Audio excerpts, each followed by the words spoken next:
Hello, Kelly. Hi, Alex. You sound tired.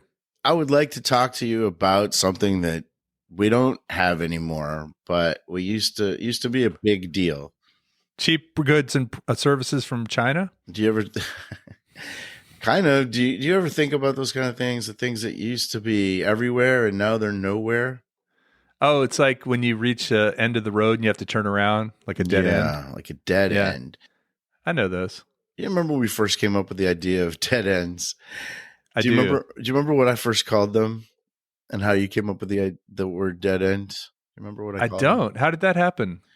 I was thinking like, oh, we should have something like talk about not just people, because our regular show is called Dirt Nap City, about people that don't exist anymore. And then we're Yeah. talking about, let's talk about other kind of things that don't exist before. And I was trying to think of the Dirt Nap City motif of being a city. And I said, I have this idea about calling them cul-de-sacs.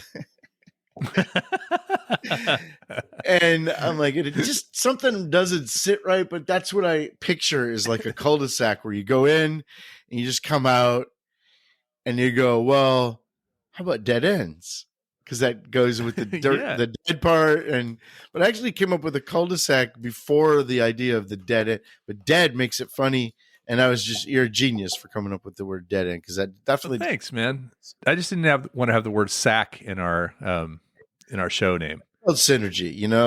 When two people arrive at something that neither one could have done by themselves. Yeah, like But Lennon and McCartney right here. yeah, yeah.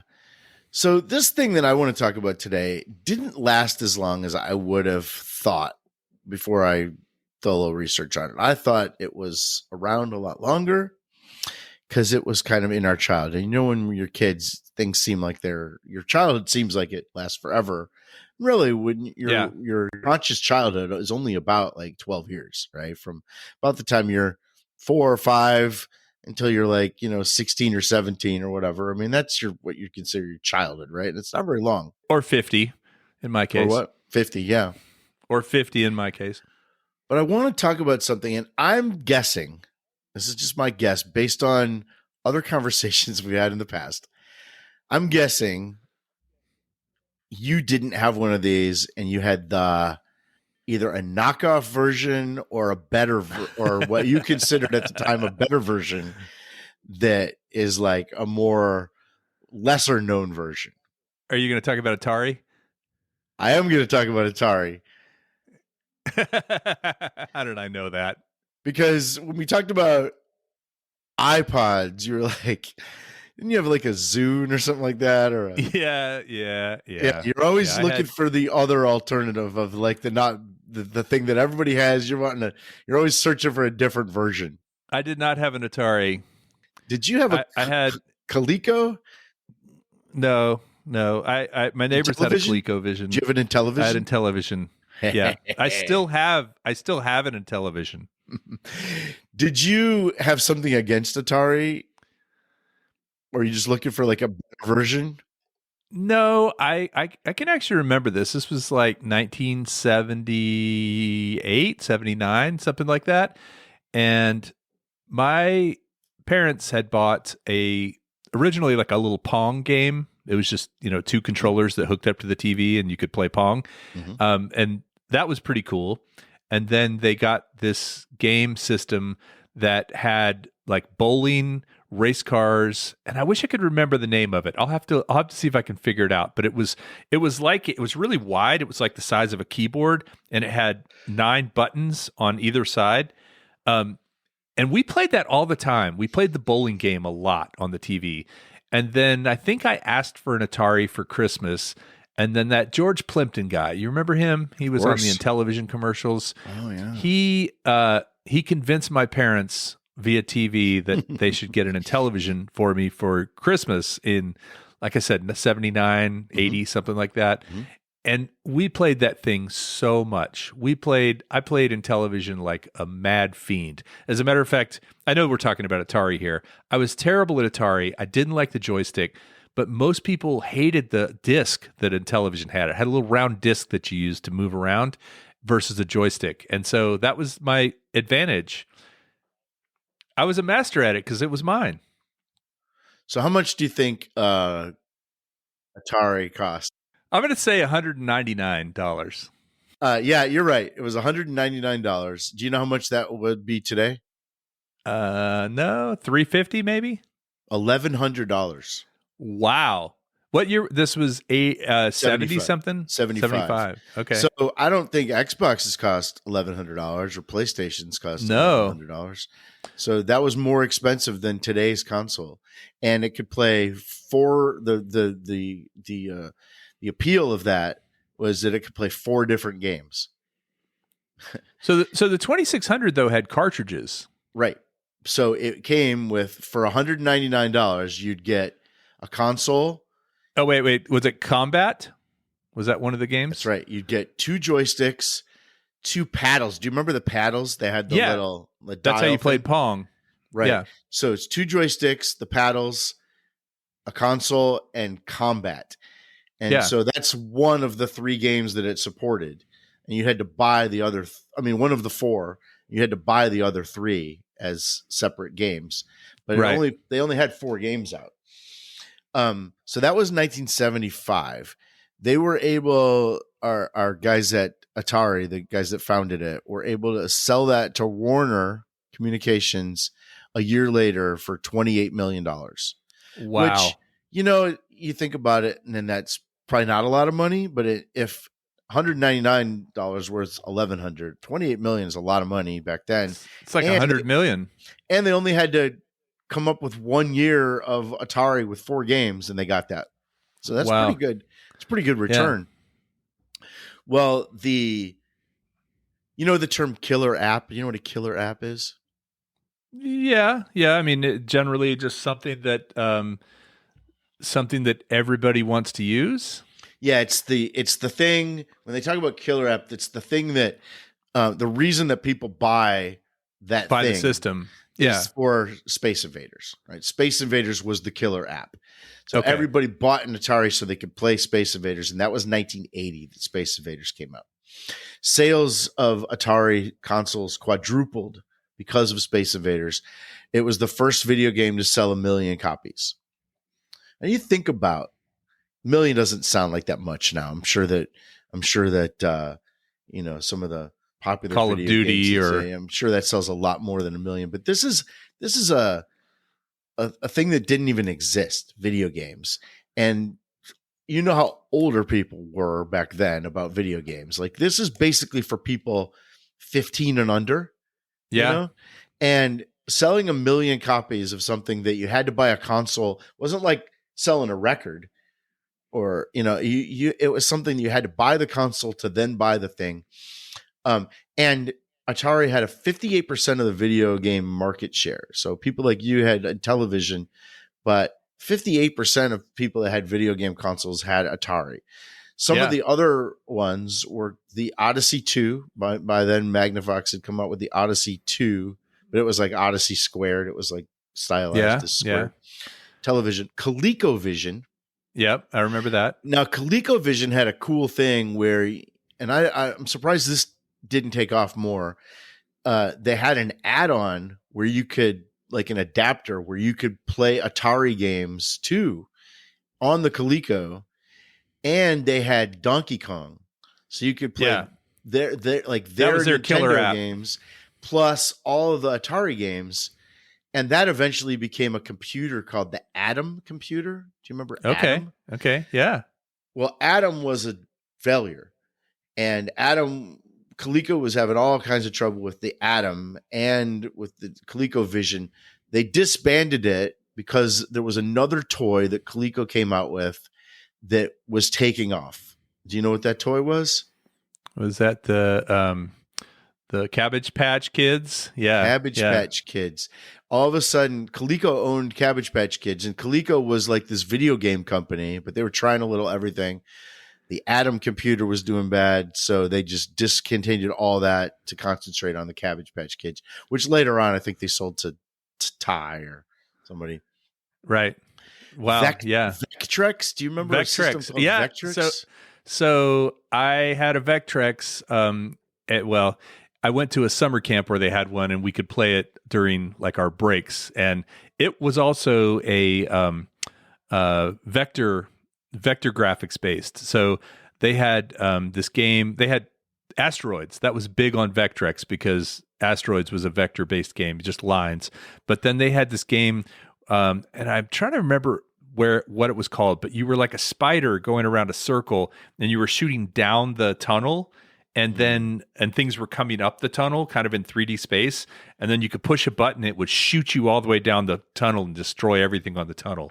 And that was a Vectrex game. So I never had a Vectrex or even heard of a Vectrex until today. But when I Googled it, it looked like it was a standalone console too. It didn't hook to your TV. That's what I was just going to say. I think the monitor was included. It was like, didn't hook to your TV. It was like correct. It was like a TV in itself. Was it black and white or color? Yeah, it's black and white. Black and white vector graphics. Yeah. So not a great deal. Not a lot of people are going to buy a thing that's also a TV. I mean, the part of the appeal of Atari was you hook it in your own TV. Well, it didn't even work as a TV. It only worked for the game system. Right. But it seemed like that's a lot to buy.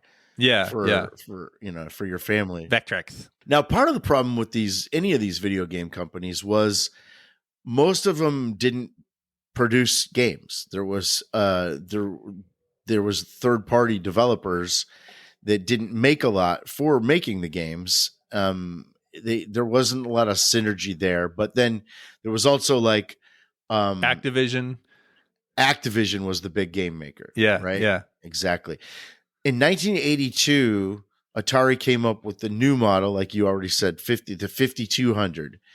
And it was incompatible with the 2600. So you couldn't use any of the games from the 2600. Right. And so it was a failure. It did not do well, the 5200. And then came what we call the video game crash of 1983. And I did not know about this until recently. But if you would have asked me, I would have thought that video games, I was 13. I would have thought I aged out of video games and I never knew what really happened to them. But actually what happened to them is that everybody stopped playing them. Yeah. It was also called, another term for this is called Atari shock. Okay. That it was basically in a market saturation. The idea that, and we see this a lot in the last few years with certain technologies, right? Where everybody that wants one at some point already has one. I would say that Cybertrucks are in that category right now, right? Totally market saturation, that everybody who wants a Cybertruck has already got a Cybertruck. And good luck trying to sell it because they're not appealing to people that don't have one. Also in 1983, PCs started coming out, personal computers, which had their own video games, and you could do a bunch of other stuff with them. Right. And why would I buy this plus this? And so in 1983, video games were a $3.2 billion industry. And by 1985, video games were a $100 million industry. Wow. That is a huge drop. Boop, boop, boop, boop, boop, boop. I mean, it was like, exactly, like 90% of it was crazy. In 1983, Atari, I don't know if you've ever heard about this, but they sent 14 truckloads of unsold Atari cartridges to the landfills in New Mexico. You know which game was the worst one? It was the E.T. game. Yes. The E.T. game almost crashed Atari. I've seen a number of references today to E.T. game being something that people blame for that. But it was more than that. Overproduced and overproduced as in made too many of them. And very poorly, like never finished. I was just having a conversation with somebody about this because Nintendo just released the new Switch. So the Switch is like a portable handheld game, kind of has a HD monitor built into it. And I think the original Switch came out in 2018. So it's been 7 years since the Switch came out. But what's interesting about games now, first of all, there's no physical cartridge. Right? Did you ever blow into a cartridge when it didn't work? Oh yeah. So no physical cartridge, no disc. It's all download. But also now, because all these systems, the Xbox, the PlayStation, the Switch, the Wii, they're all connected to the internet. The games can be updated anytime. So you This can is release true. a game that isn't even quite finished, that still has some bugs or still has some things to add on. And did you know that most games today don't make money off the selling of the actual game? They make it off the add-ons, the Oh yeah, the skins, the in-game in-game purchases. Yep. But you know what else you can't do these days? You can't just go to the store, buy a game, come home and start playing it. Even if you buy it online, you have to wait until it downloads to play it. You have to Yeah. wait and wait. You got to and set up wait an and account, wait. register. And yeah, you can play online with your friends, but you know what you can't do is have your friends come over and eat pizza rolls and play a game together. I mean, I guess you can. Yeah. But yeah. like there's some part of that that's like, yeah, we've improved, but have we really improved? I get so frustrated when a new game will come out and my son and I would be ready to play it and we have to wait like 3 hours to play it for it to Yeah. download. Yeah. Well, that well, AOL dial-up modem of yours didn't really do the trick for that. I mean, these things are enormous. The memory on some of these games. So there were 700,000 cartridges. You're saying mostly ET, sent to a New Mexico landfill. They actually excavated that landfill in 2019 and found, because there were rumors that it was like 25 million. It was only 700,000, but they excavated all that like in 2019. Atari took a $500 million loss for 1983 and a $400 million loss just for the second quarter of 1984. Nobody can survive that. Yeah. I was looking at some of the worst video games of all time here, and there was one here that there was one that struck my fancy. It's the Journey Escape video game based on the album. Oh, yes. Escape by Journey. I remember that. Do you remember? I remember that. It was an Atari game released in 1982. It stars the rock band Journey, and here's the plot. Here's from the game's manual. I'll read this from the game's manual. You're on the road with Journey, one of the world's hottest rock groups. A spectacular performance has just ended. Now it's up to you to guide each Journey band member past hordes of love-crazed groupies, sneaky photographers, and shifty-eyed promoters to the safety of the Journey escape vehicle in time to make the next concert. Your mighty manager and loyal roadies are there to help, but the escape is up to you. And the spaceship that you're in looks like the cover. Looks like the album cover. Yep. Yep. Exactly. Yep. Oh man, that's awesome. That's a little piece of nostalgia right there. It said the intro tune, when you turn it on, is an excerpt from Don't Stop Believin', but the in-game music is just like generic music that has nothing to do with Journey. So you get this game, and the only time you get to hear Journey is when you boot it up. And then the rest of the time, it's just this lame 1982 video game. So are you familiar with emulators? The emulators that you can... Emulators? Oh, yeah, emulators. Yeah.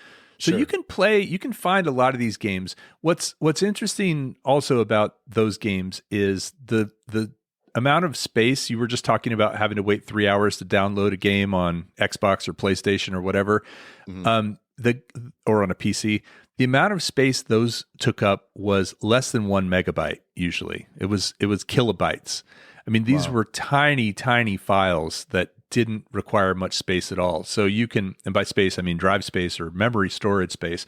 You can get these emulators that will play all these old video games. And I have to say, that's my favorite. Like, did you ever play, this was an arcade game, but I have an emulator for it on an Xbox. Did you ever play Robotron? No. I loved I it. wasn't really much of a video game guy. I mean, I played with Atari when it first came out. I played the ski. We had the skiing. That was my favorite one. Yeah. I liked Space Invaders a lot. I became obsessed with Space Invaders. Later on, I would play Sega Genesis. Yeah. At my then girlfriend, now wife's house. I'd play, Tetris. Sega. On Sonic the Hedgehog. We play and Mike Tyson's Knockout. Knockout. That was a classic. And then now, on the Xbox, I play Madden Yeah. and some of that stuff, but mostly sports games. Have you ever heard? I'm debating on how much I should really talk about this because a lot of this is inappropriate. And maybe if you're listening, maybe just Google this. Have you ever heard of the game called Custer's Revenge?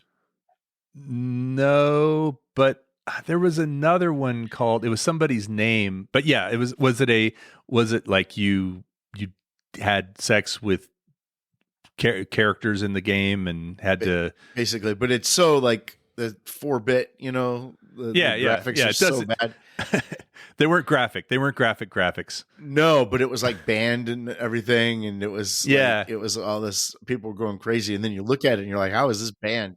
Leisure Suit Larry. Leisure Suit Larry. Yeah, same kind of deal. Yeah. Well, if you want to Google Custer's Revenge, that you might be interested in that, but I'm not going to get into it because it's both sexist and racist at the same time. Right. There were all kinds of allusions to different types of people, and yeah, I do remember hearing about that. I think I did play Leisure Suit Larry at one point, but maybe that was a PC game. Just stupid. I have a list here of the best-selling Atari 2600 video games. You want to see if you can guess? Can I take a guess? Well, let me ask you real quick. Did you ever play Adventure? No. You were like a little square and you had to slay dragons and find keys. So one of the things I was really into in middle school and high school was Easter eggs. And are you familiar with that term in a game? Oh, yeah. So little hidden things that the programmers would put in. Adventure had a bunch of Easter eggs in it. And I remember I didn't have an Atari 2600, but I had a friend, Chris Schilling. He had a, I think he's been mentioned on this show before. He had an Atari 2600, and I went over there and he was confused why I didn't want to just play the game. Like, he had already won the game. It was one of these games where once you won it, it was kind of over. But I wanted to do the Easter egg stuff. And so he was really annoyed because I'd keep getting stuck in this one spot. And he's like, let's do something else. And then there was this game by it was on the Sega Genesis called Toe Jam and Earl. Did you ever play Toe Jam and Earl? Well, that sounds familiar. I feel like we might have played that with Alfred, with Big Al, or Al from Austin, and some of the people that we hung out back then. That game had all kinds of Easter eggs in it, and you could actually jump down levels. And if you went down and went through this secret door, you would end up in a hot tub with all the characters from the game, which was kind of funny because all the characters that were trying to kill you in the game were all chilling in this hot tub, and you could get in the hot tub with them. I love that. It would bring your little health meter back to 100%, and then you could get out and go back. And so it was like a little secret way to, I love those things. You must have gone crazy when you found that. So top Atari's 2600 games. I'll say Asteroids. Asteroids was number 6, sold 3.8 million. Space Invaders, of course. Number 2, sold 6.2 million. Okay. And you said Adventure. You'd ever played Adventure? Was it on there? Adventure was number 16. Okay. Sold 1 million copies. I guess, the sports games on a television were way better than the sports games on Atari, but football, was that one of them? I don't see any sports games on this list of the top 25 that I know to be sports games. No. What was number 1? Pac-Man. Oh, of course. And it was terrible. It was terrible on the 2600. Actually, and that's I read that was one of the downfalls too, is that everybody loved playing it in the arcade. Yeah, but it was nothing like that. It. Yeah, right. 100%. Yeah. Sold 8 million copies.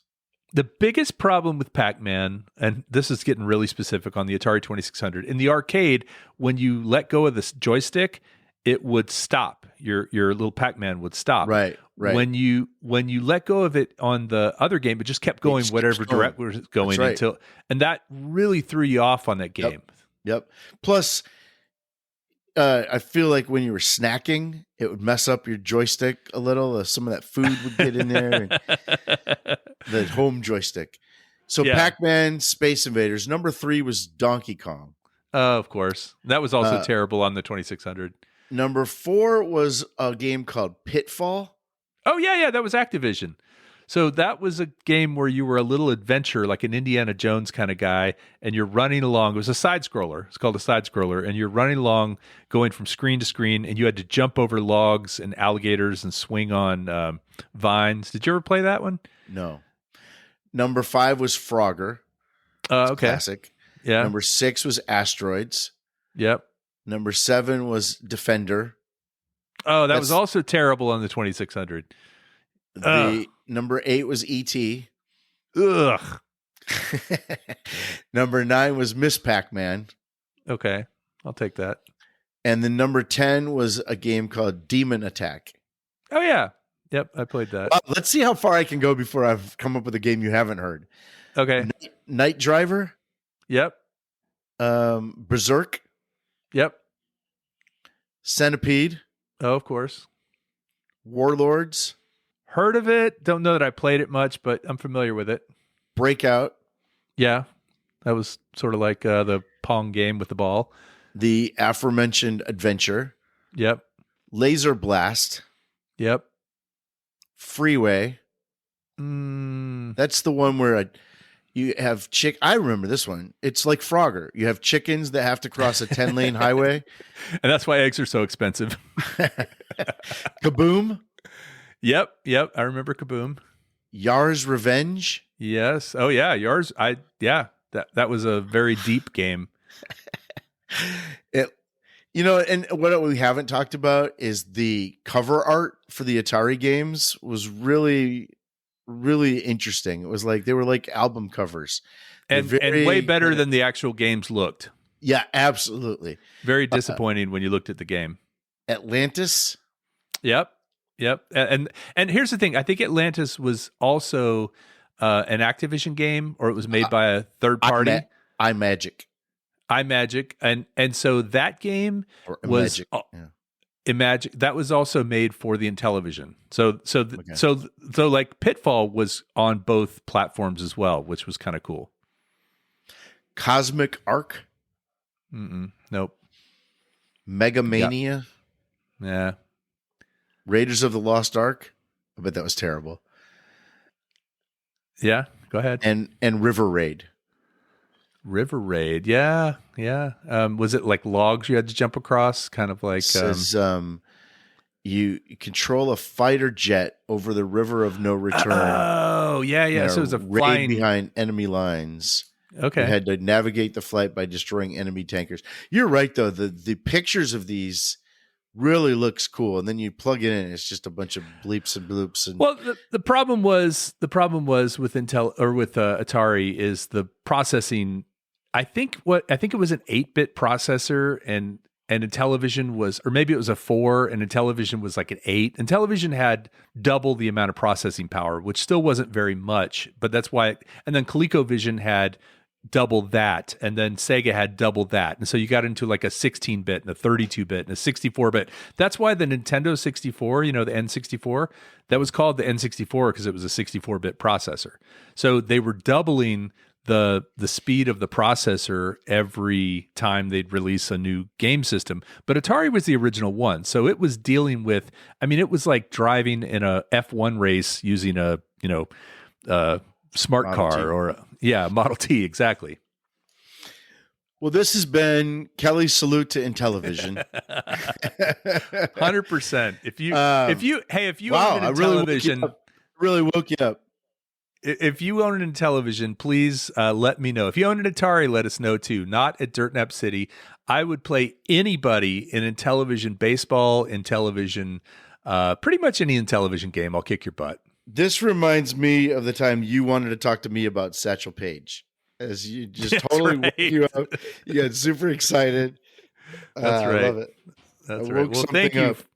Thank you for. It's funny. Intellivision is actually on my list, so I was like, "Oh, should I do that now?" Well, Joe Cola was on my list, so you got your chocolate in my Intellivision. Bye, everybody.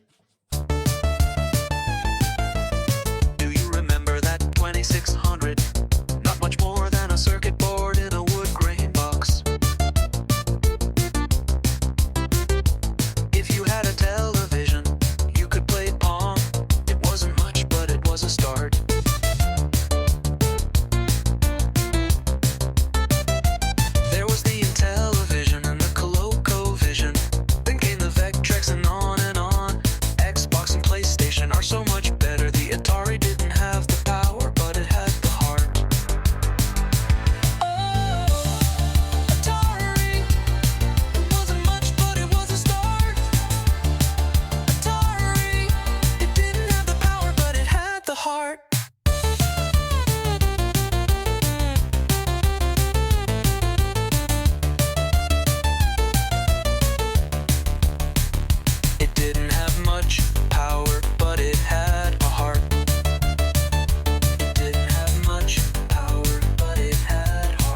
heart.